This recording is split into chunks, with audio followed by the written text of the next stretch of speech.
Torah observants, Christians, people who do apologetics, I need you to listen up, because they're going to get to a certain point in your apologetics where some doctrines, there's just no possible way to make them fit with scripture, and debating them becomes a very stupid thing to do, right?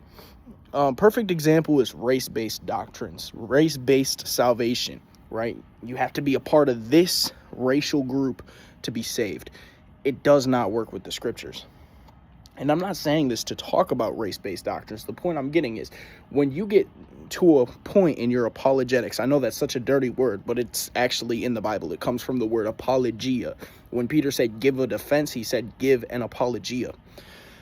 Point is when you get to a certain point in your apologetics, what you're going to realize is that some things, there is just no real way to make them fit with the scriptures. So debating them is stupid, right? Some people you just have to allow to be stupid.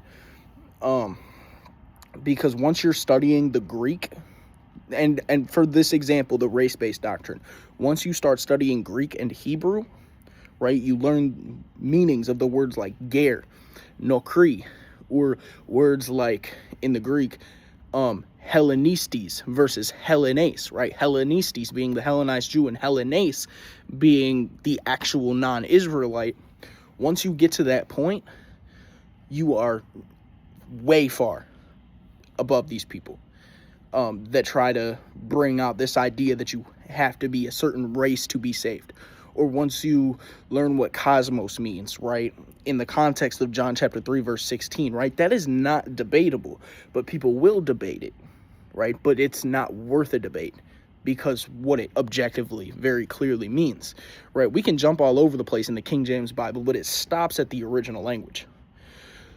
And so when you're learning how to properly defend your faith, you must also learn what is not worth your time and not fruitful.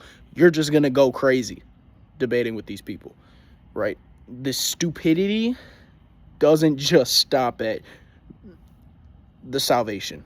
What I mean is, like, there's so much other retarded, and I can say that because I'm on YouTube, there's so many other retarded things that these people believe in, it becomes not even worth your time. You're debating somebody who believes in, like, pagan stuff. Like, to give an example, some of these Black Hebrew Israelites believe in reincarnation. They'll rebrand it as something called regeneration, but it's pretty much reincarnation. That's retarded.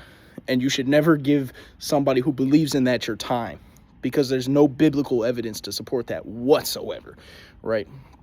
And so, again, just learn what's worth your time and learn what's absolutely not worth your time if you want to be a successful apologist. Love y'all. Shalom.